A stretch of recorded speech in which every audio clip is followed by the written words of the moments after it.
itinerary in that time. We started and ended our trip in Edinburgh, did a little excursioning out to North Berwick, east of Edinburgh, and then we traveled by train up to Inverness and see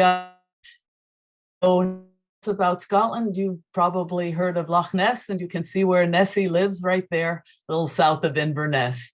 And continuing from there by bus, we went to Ullapool, and we had two main areas sort of in the outer, away from cities, the outer Hebrides, which we traveled to by ferry and did to the Isle of Lewis and explored various places there.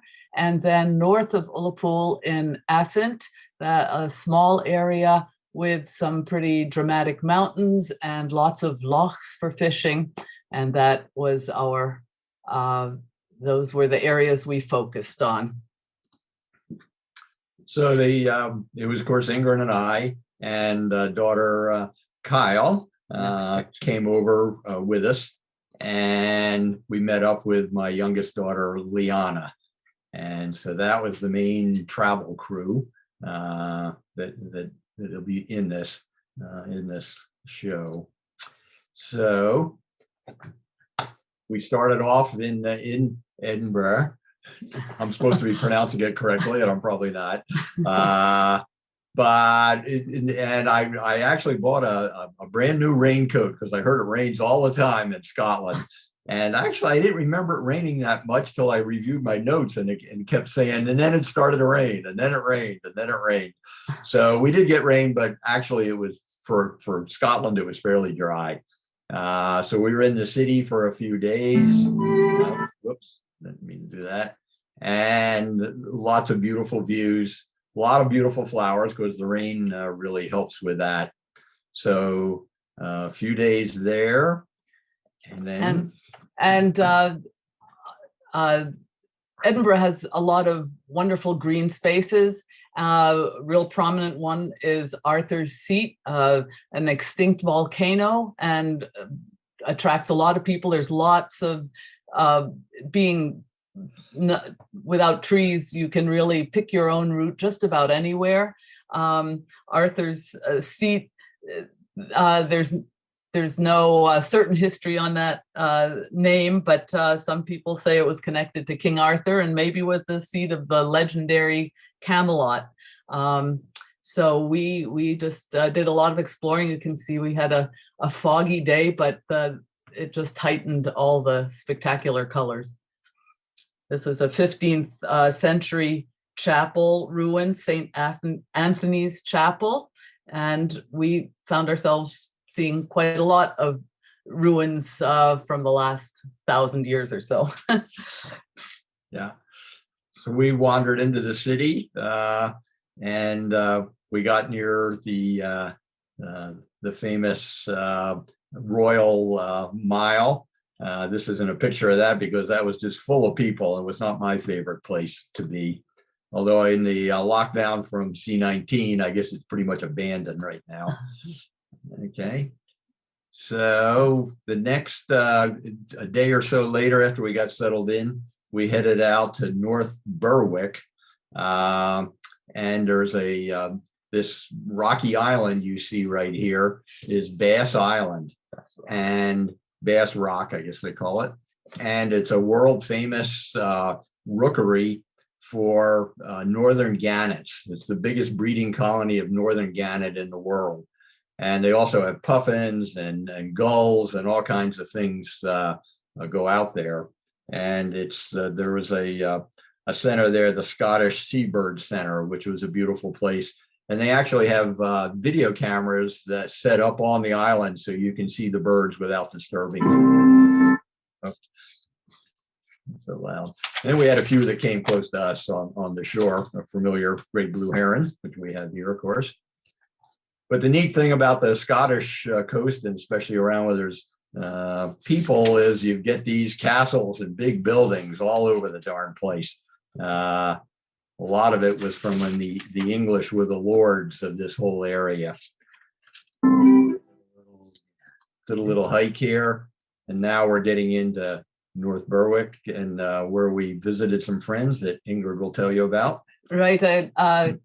A year or so earlier, when Liana had gone over to settle in for her master's program, I joined her to just see where she'd be living. And one day, as I was waiting for a train back into Edinburgh, I sat next to this lady you see here, Mary Taylor, and we started chatting, and she asked me where I was from, and I said Vermont. She'd heard of it and how the foliage season. I said, well, I'll probably be coming back soon again. I'll bring you some Vermont maple syrup. And she said, well, when you let me know when you come, and I'll invite you over for a proper Scottish tea. So indeed she did. We managed to coordinate that, and we had a lovely visit with her and her husband, Bob, who's a musician here, and treated us to some of his tunes.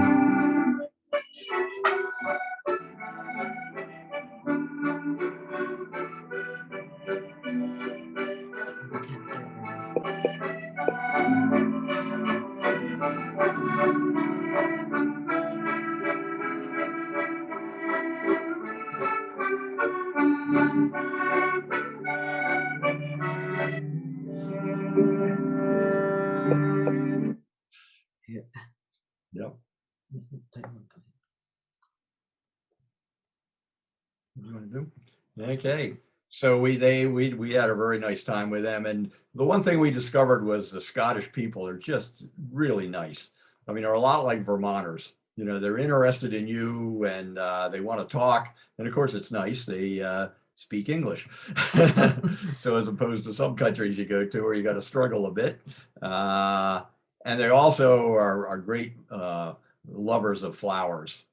So this is just going to show you a little bit of scenery here, and we'll put a little music to it.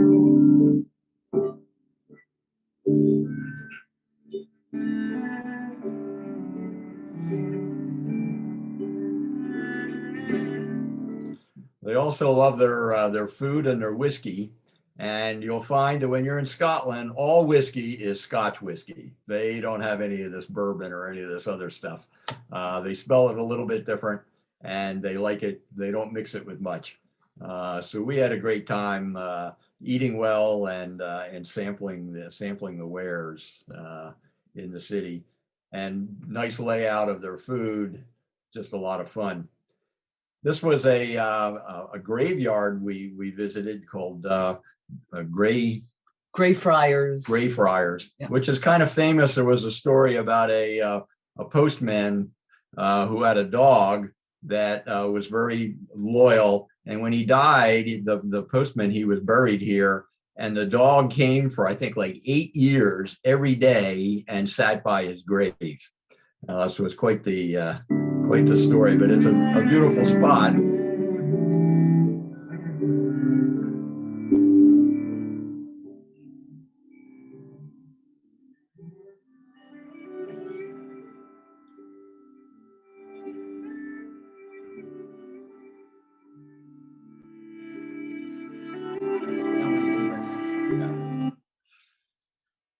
So after a short visit in the city, we got on the train, and we motored north that you saw on the map to Inverness. And this is the Ness River that flows out of Loch Ness, and it's a famous salmon river. So you can just see way down there, there's some salmon fishermen, and they're using big spey rods to fish. But the neat thing here was there was we went to a bar, which is a pub, and there was these fellows here, and this was called the Hootenanny Pub. And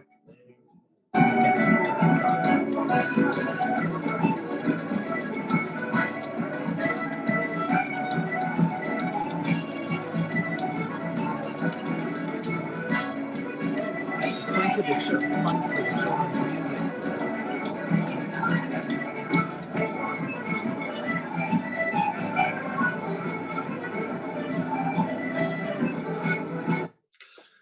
this was really crowded bar, and you can see these were just locals that just get together every evening and play, and people can donate money to various causes right there. So it's just a lot of fun right there. And then there was this river walk right along the Ness River, and they had these gorgeous benches that were all made out of wood. So we'll just show you a few of them as we walked along. The Scotch, like you are walk. So there's lots of places you can go.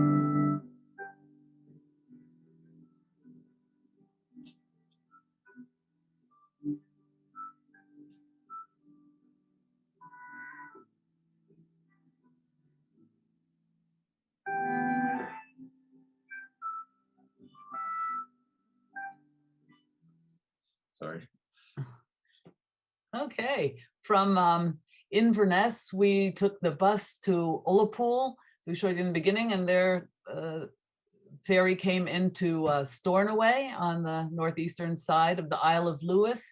And from there, we had rented a car in Stornoway to get around the island here. And we made our way to something called the Girranan Black Houses, which was our base of operations, where we stayed for 4 days. And then you can see various circled places. We'll describe a bit of most of them. The Lewis chessmen that were discovered on the island or on the beach here, Callanish stones that are older than Stonehenge, and then the very tip of the island, the Butt of Lewis, with some pretty spectacular sea scenery. So we'll be taking you to some of those spots we saw. This is Ullapool, which is the port that you get into to go down to the Hebrides on a ferry ride. It's about an hour and a half ride. We had a gorgeous day, as you can see. And on our way over, before we left, actually, there was a river walk that we went on. And you just find these kind of really neat little things, you know, the carved wood violin and somebody's cat in memory of Sandy Ross. When I see a lot of this neat stuff, I think, boy, wouldn't that be cool to have in some of our public places here in Johnson, you know, various places that we have. So here we've arrived in Stornoway, and it's kind of a panoramic shot. And we stayed in a little youth hostel right here on this this waterfront for a few days. Yeah. I guess when we came back. Yeah, I may have that wrong. And here we are out at the Black Houses, and Ingrid can describe what these are, but I just might mention that they're all restored in this area, but they were lived in up till the 1950s is when the last person moved out of them. And they were called Black Houses because they burned peat to keep warm in an open hearth that would just have a hole in the thatched roof for the smoke to go out of. And in the winter, the animals lived there with them too, on the back edge of the house. So all of the floors slope so that any urine and anything like that could flow out the back and not into where the people lived. But that way they'd help keep them warm. And this is how these folks lived. Yeah. Yeah. So actually, the last people to move out of this particular village left in the 1970s. Other crofts and black houses around the island had gotten electricity in the 60s, by the 60s. But then once these were actually abandoned for quite a while and were starting to really fall apart until the late 1980s, when then the government or actually a local trust was set up to restore them. And so that's what they've done, using the old methods to restore them. And we had a really lovely stay in one of these little cottages. Because they for renting, they fixed them up, modern really inside. So it was really a gorgeous place and really nice to stay. And it was right on the west coast. You're looking right out over the Atlantic Ocean, and there's not a piece of land between there and New Brunswick and Nova Scotia, a long ways away. and we had a lot of these gorgeous sunsets. So, And one of the neatest things about this particular area was how easy it was to just walk anywhere, and you can see without the trees, you just have a view from any spot that you are. So we did a fair amount of coastal walking, just right up the hill behind our cottage. We could just go for miles, and there's a you're allowed to basically walk anywhere you want in Scotland. The Freedom to Roam Act that just that, you know, other than people's dooryards, you're really free to wander at will and respect the land as you go. And so we did, and you'll see a little bit of the scenery from this area.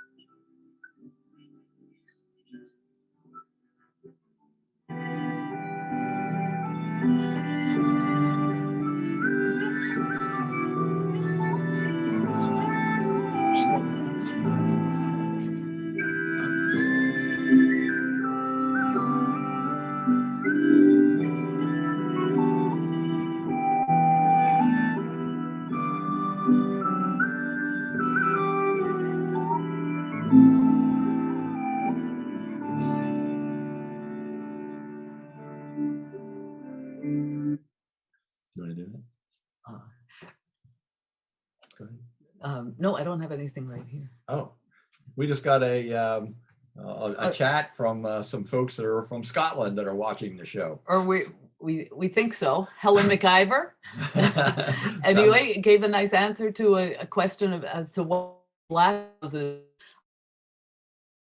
And as you saw, stone, and then driftwood and thatch, which is a marsh grass. Yeah, because there's really very little woods left in Scotland, except places where they replanted, because it's been in agriculture and especially sheep for many, many, many, centuries, really. So there's not much for native wood. So a lot of these folks relied on driftwood and wrecks to be able to build with for wood. Okay.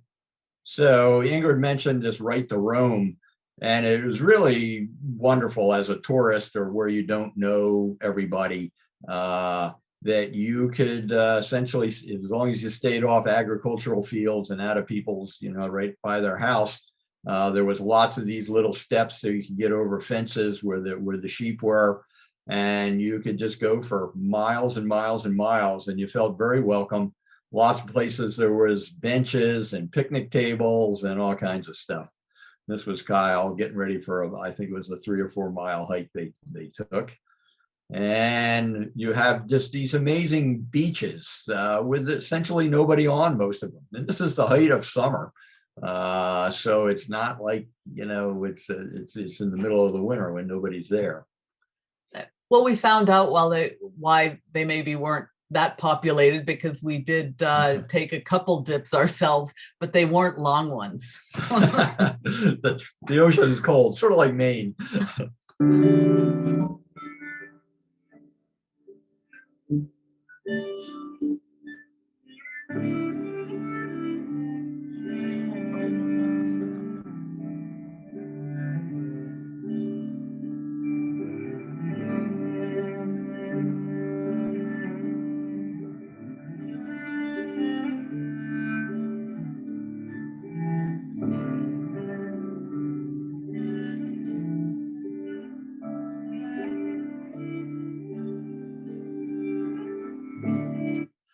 This is called a bicolored crow.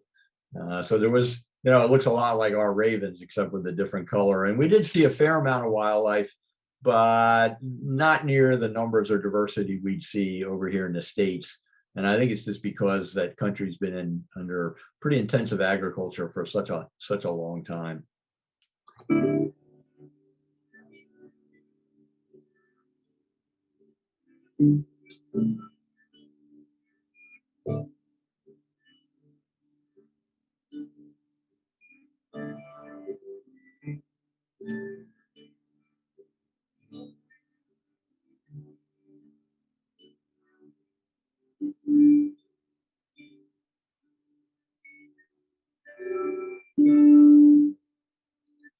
You might have noticed some insects flying around in front of that video.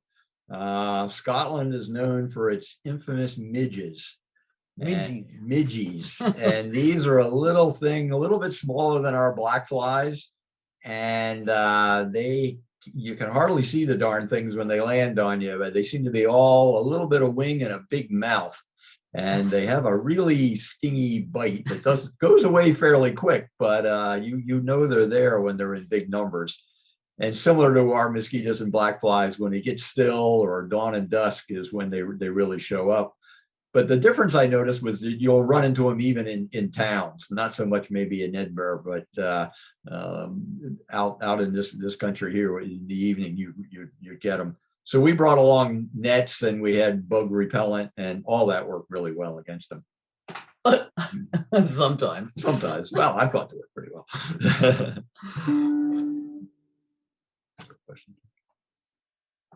Oh yeah. What was the temperature when we were there? Okay, we just had a question about what was the temperature when we were there. And it really ranged. I mean, it got fairly warm, but not hot by any means. And I think I recorded in my notes that we had one morning, it was about 40 degrees. So it can vary a lot. But, you know, for us in northern Vermont here, it didn't feel all that strange. It felt summery still, but oh, yeah. You just had to be prepared for the wind, always wind, yeah. Especially along the coast. Right, and up high. And these are the Callanish stones, and they are actually older than Stonehenge, apparently, go back 5,000 years, and they're actually in this close by area, 3 or 4, actually I think even 7, some small areas with smaller layouts of stone circles. Some of these were laid in a cross format, had sort of a lane coming into the center. They're about 12 feet tall, and the stone is Louisian gneiss, or gneiss, I'm not even sure how to say it, but they're apparently were used for ritual activities for over 1,000 years in the course of the last 5,000. And then nearby, we found this circular stone tower, a pretty well-preserved Scottish broch. I'm not sure if that's how you say it, but that's my guess. And we made sort of dry stone construction, so they didn't use mortar to build it. Pretty amazing. And their exact function, no one knows exactly, but they've been repurposed over the last 1,000 years, used as kilns, used as forts, and various things apparently. Sunset at the Broch. Yeah. So here we are. We've traveled north now, and if you remember from the map, the tip of this island is called the Butt of Lewis, and there's a big lighthouse up there, and it had these gorgeous big cliffs there, and lots of there was gray seals that you'll see, and kittiwakes and other seabirds all around that area. And you see these beautiful grass. It looks like mowed grass, but that's because there's sheep there. And almost all these places, there's sheep everywhere. It's pretty amazing. So we'll just show a little clip here and you can see some of this.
So these what looks like bricks right here, this is peat. And this is the main source of heat for many centuries in this area, and still use some.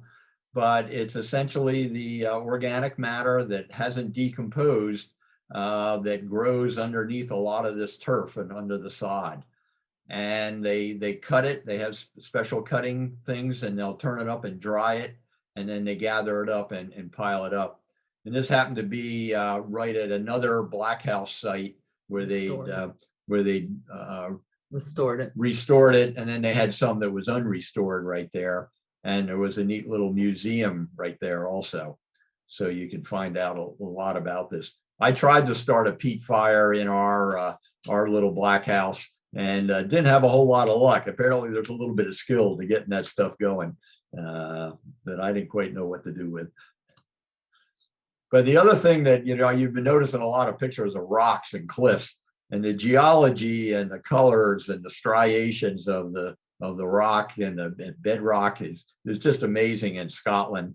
And we'll show our very a site when we get back to Assynt that was very famous for figuring out how plate tectonics worked, and even informed Charles Darwin when he was developing his theory of evolution. So we'll show a few more of this. fenced areas.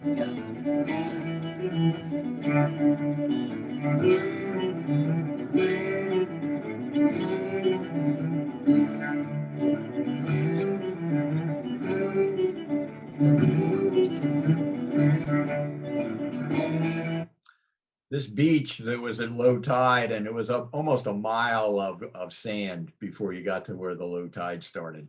And I think there was like 5 people on it, counting us.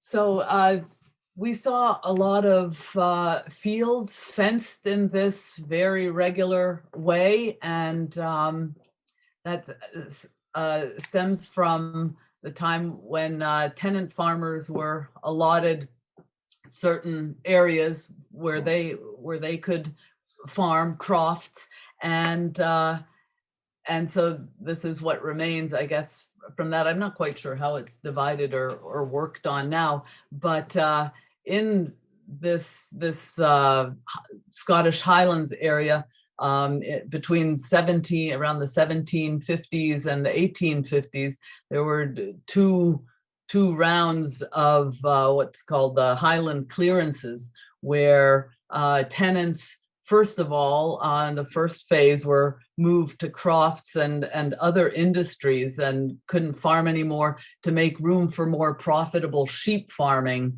that the landowners wanted to do, because they got better rent for that. And then as the population grew and there was overcrowding in these crofts where tenant farmers had been moved to, they were then in second phase shipped west on what they called assisted passages to the islands and even farther abroad. Well, to Canada and the US also. They also called it land clearance. And these people had no choice on this. They had to move. There was one stretch where we read some of the history, and there was over 1,000 people living on this one big estate, English estate, and he decided he wanted to turn it into a game preserve. And after they moved everybody off, there was 2 people left. And a fair number of these folks were put in really bad spots, and starvation, all kinds of bad stuff happened. So it was a pretty sad era back when that happened. Okay, so a little more scenery here. There's that Iron Age dwelling. Yeah, but I don't know anything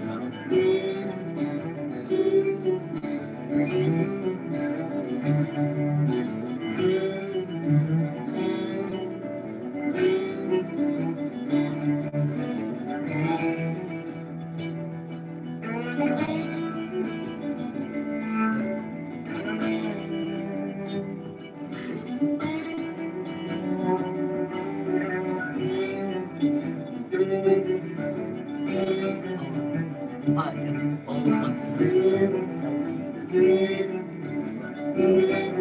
Oh, yeah, I guess I can.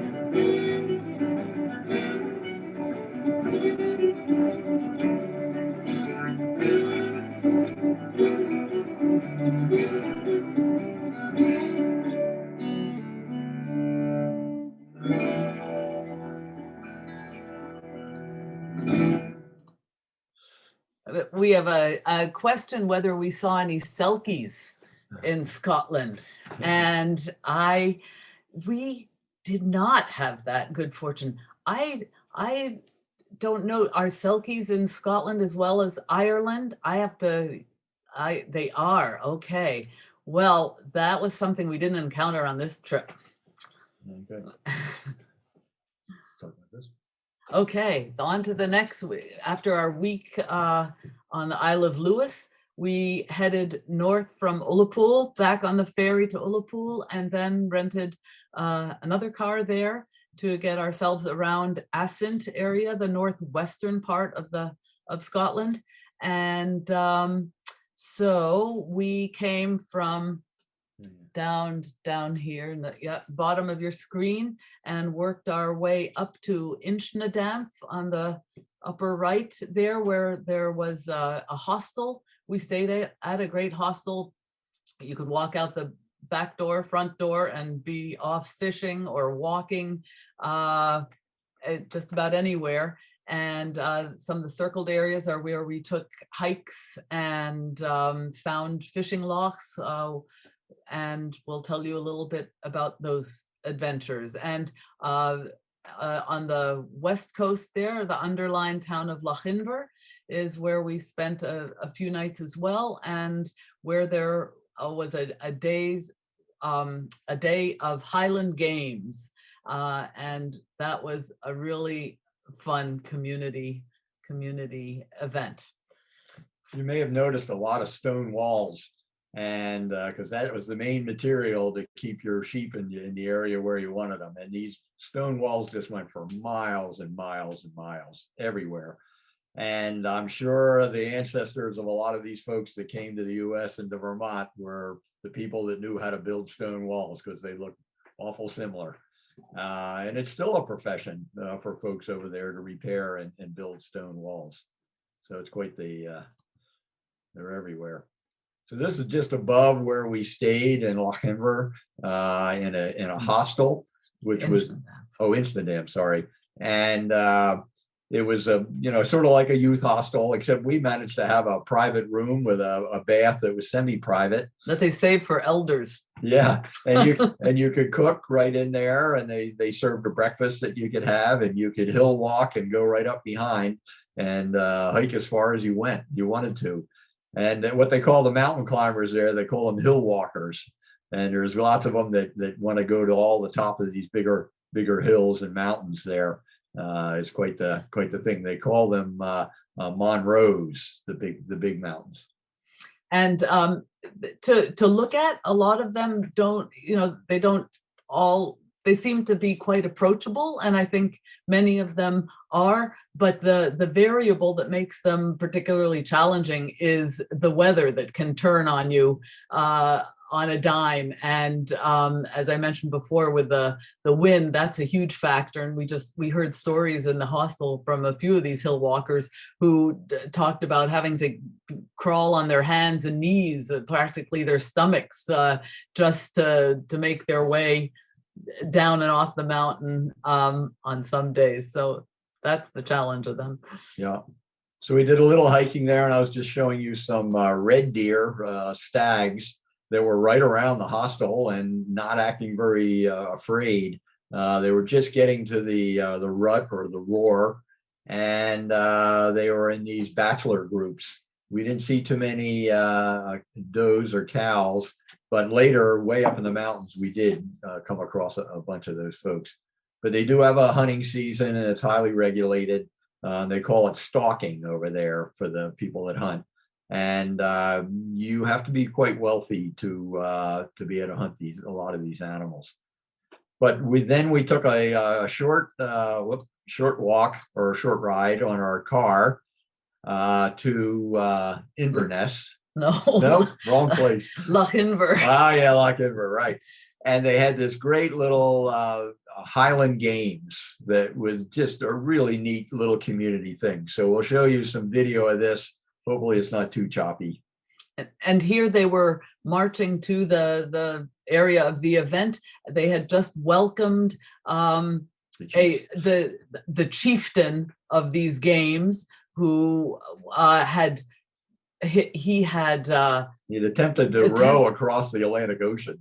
Yep. And he didn't quite make it, but boy, the boat was there and it was totally beat up. It's amazing the guy lived. Right. So every year they select a new chieftain.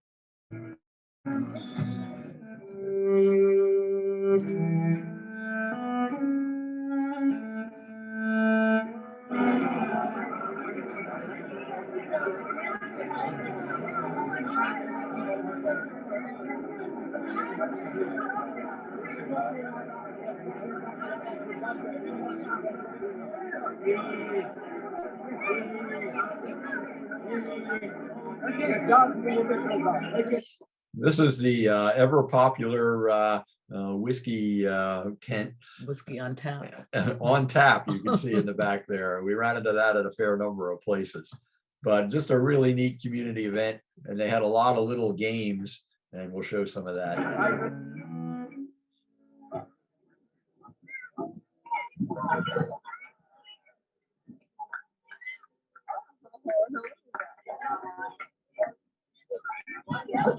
Ooh, guy did good there.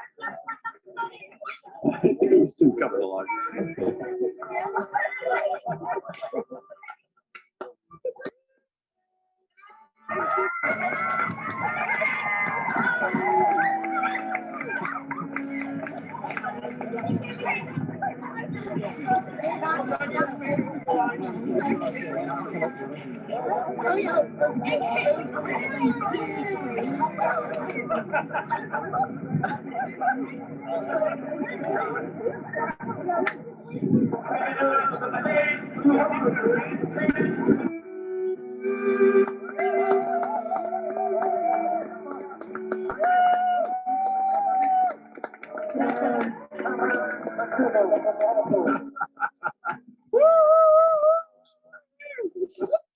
This poor woman was from Connecticut, and they were trying to urge her on. It was pretty funny.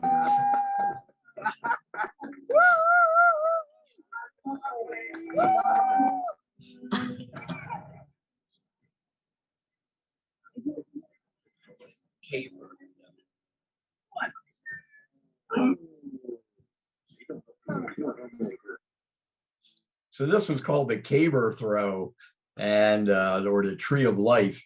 And the guys that do these things, they call them heavies. And this fellow actually turned out to be from California. And apparently there's sort of a semi-pro circuit these guys go on, because they can win some money by doing this. And the idea is to run like the other fellow did and flip the pole over, but it's not for distance. You want to flip it so that it falls straight away from you. The straighter it is, the better it is. So it's quite an art to it, not to mention you have to be strong as can be, because these things are big and heavy. It's like a little telephone pole. You can also see a guy with a fly rod in the back there. They had distance fly casting and accuracy fly casting. I was tempted to give it a try, but I decided I wouldn't embarrass myself.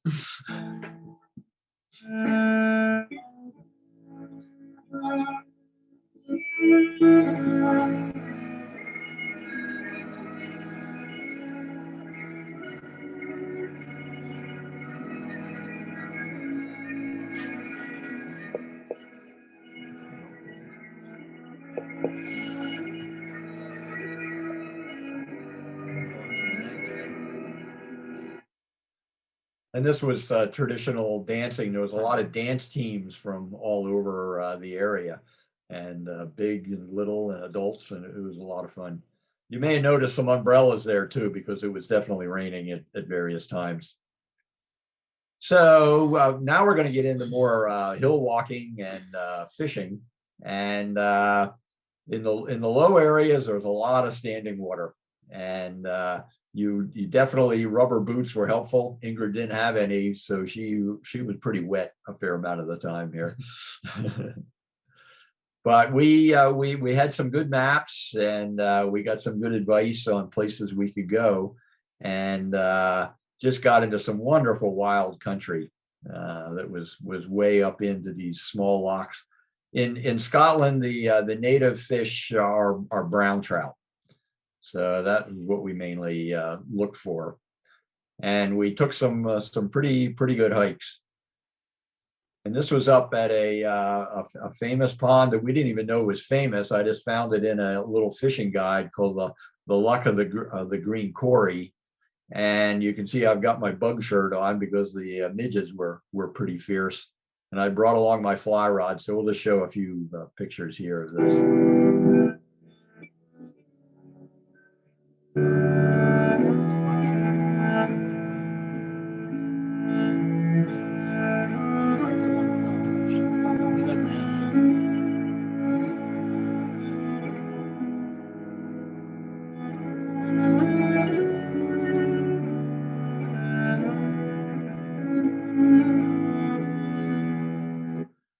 And this was a book that we found later that I didn't realize even existed.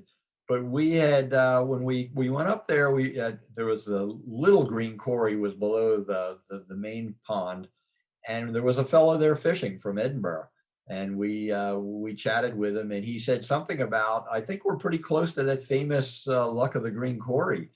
And we said, oh yeah, it's on our map. I think we're just down below it. And he says, well, he says, this is in the book.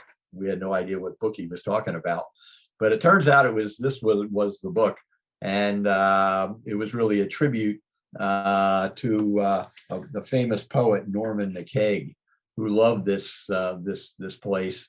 And we got lucky, and I obviously had caught a few fish. Now in this picture, we're just looking over the rim while I was fishing. Ingrid was wandering around, and she started to notice red deer.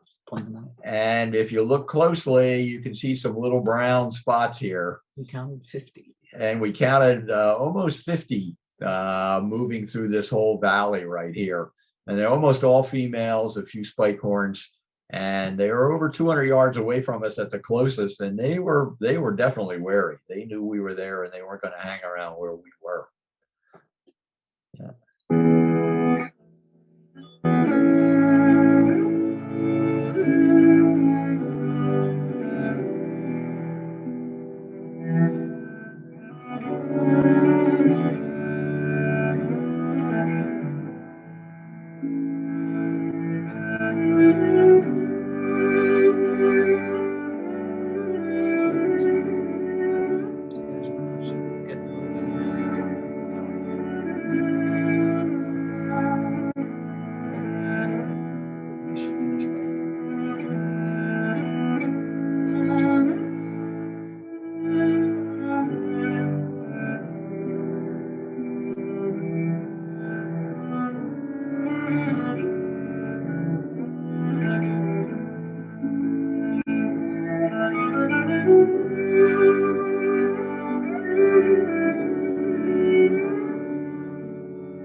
So this is another fishing trip now that we actually, I broke down and hired a guide just for the fun of it. He was recommended by a friend of mine who had worked as a grad student over in this area, and just a really nice guy.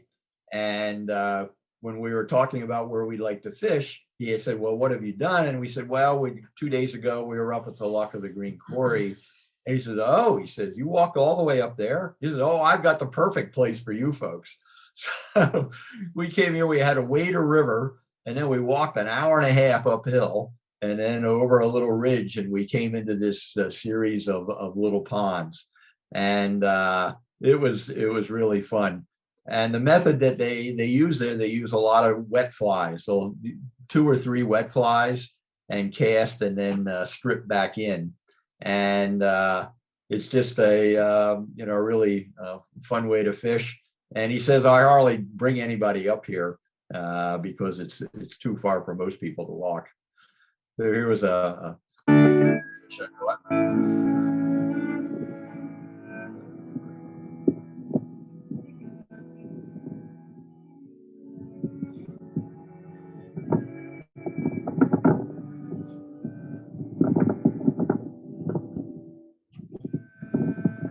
You can hear the wind blowing here.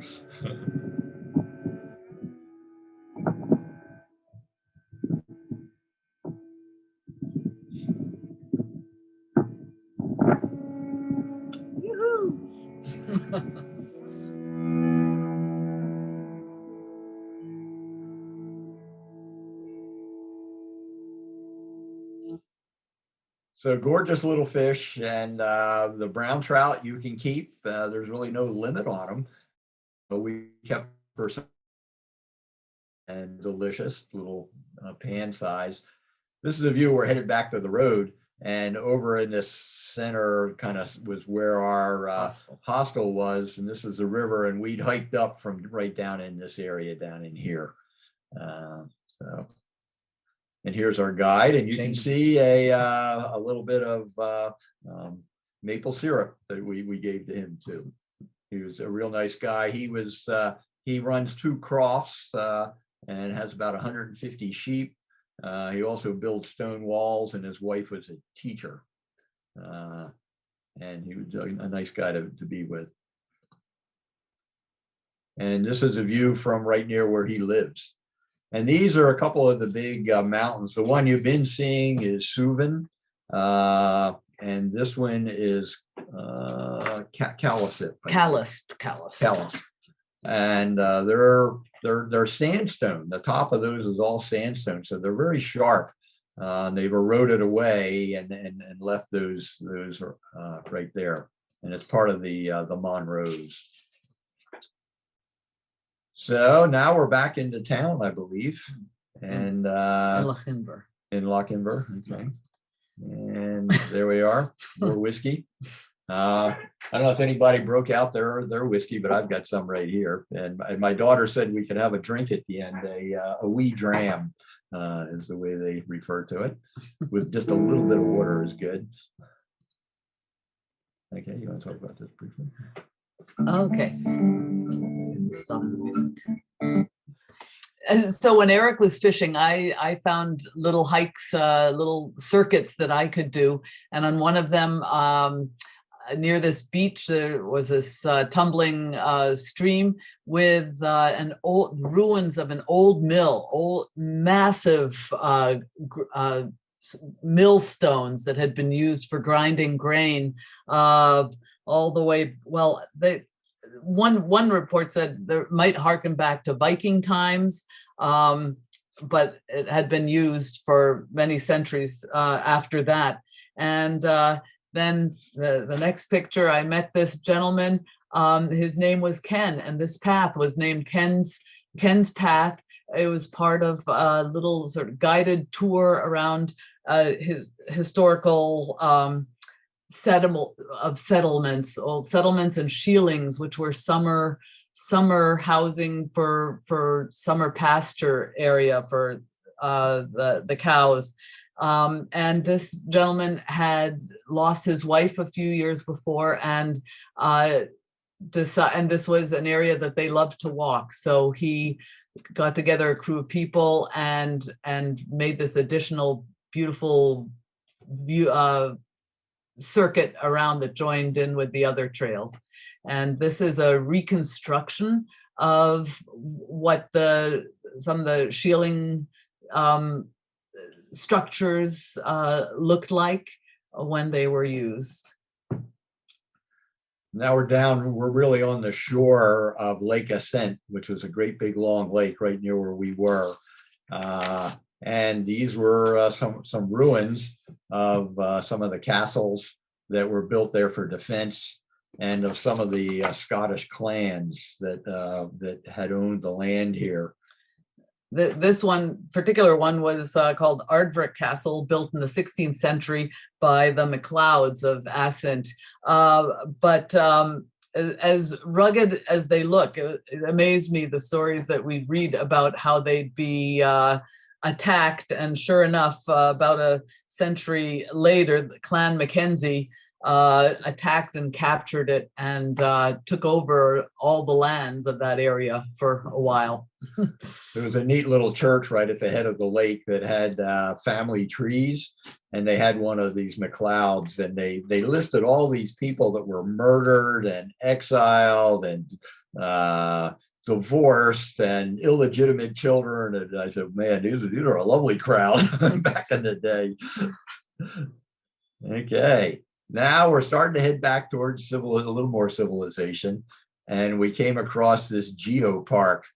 And this was the area that we mentioned that was really a breakthrough in understanding plate tectonics and the formation of rocks and how they were laid down in geological time. And how, I guess, a big discovery here where there's just a huge a big conflict in theories about how these rocks were laid down. The idea that newer rocks could be on top of older rocks was took a long time to come around to be the accepted theory, and as Eric said, the whole idea of plate tectonics and so on. That's so. This area they found from plate tectonics and just studying these stones is actually the northern terminus of our Appalachian Mountains, but then got broken off and when the plate moved and ended up over here on this side of the Atlantic Ocean. So it's a pretty amazing spot. We didn't have a lot of time to explore it, but there was two in the mid 1800s, two geologists were the ones that did all the studies and came up with what really went on there. Okay, we're getting towards the end here, folks.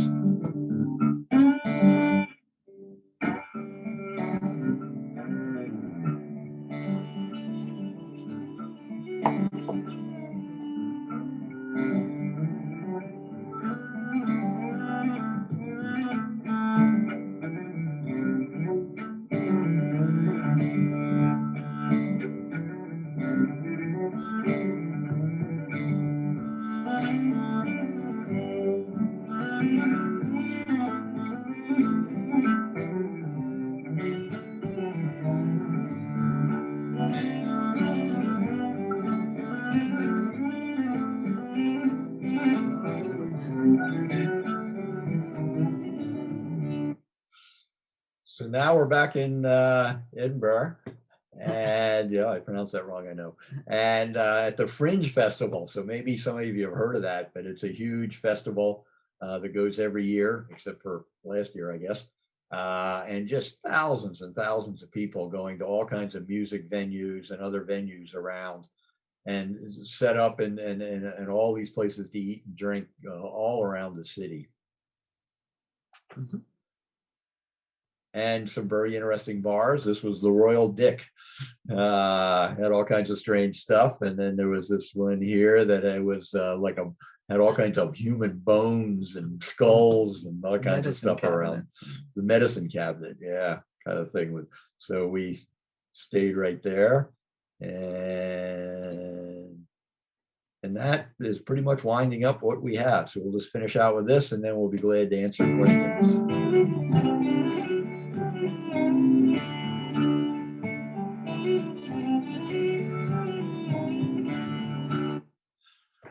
Okay. So I guess with people, if you want to, anybody has any questions, I think we'll stop this share thing here.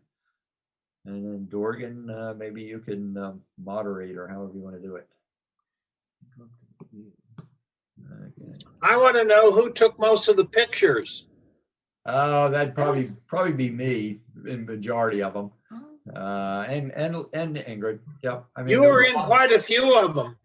I think we both were taking quite a lot. Yeah. Eric took a lot of the flower pictures. And the animal pictures. Yeah. Yeah. We didn't have any fancy cameras, but this was a distillation of, who knows, 10 times as many pictures as you just saw. So it was hard to weed it down. Yeah. Anybody else? Well, I see one question here. When are we going back? And that's the $64 million question. We may be going over for a wedding. We're not sure. But right now, Liana is here from living in Scotland, waiting for hopefully the lockdown to end and get back to where her friend is over there, and we'd love to go back for sure. Yep. Okay. Anybody else? Any thoughts?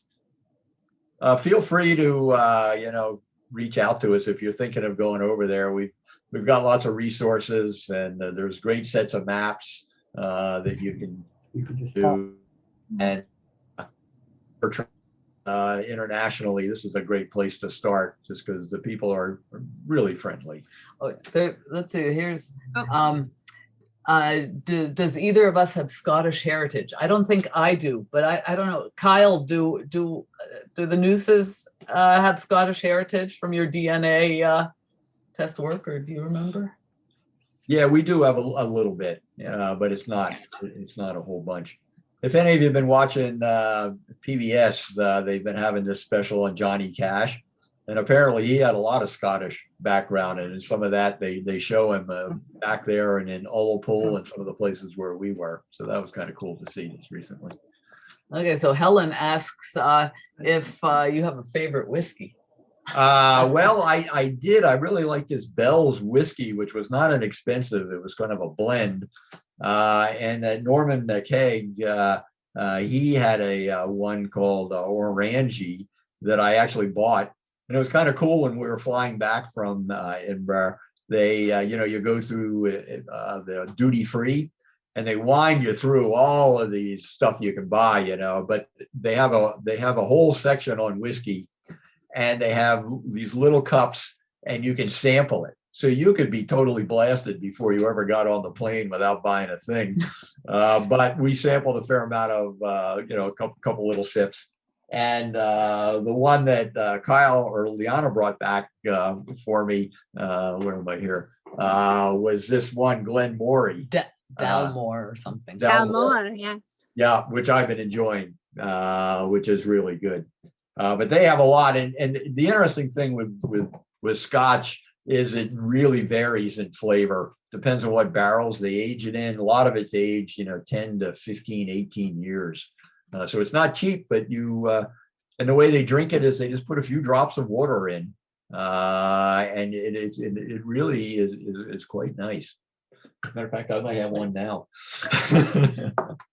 Even literally with an eyedropper, isn't it? Yeah, no, I do. Yeah. Helen, you want to say something about the whiskey? I was trying to say something. Can you hear me? Yes. You can, yes. Oh, well, good. Well, then we'll have a whiskey tasting at my house. Oh, okay. I'm literally like 5 miles away from you. Oh, We thought you were in Scotland. Well, that's a favorite place for me to be. Oh, fun. Okay. Yep. Okay. So if anybody has a wee dram, here you go. Here's to the Scottish people and to their food and drink. Absolutely.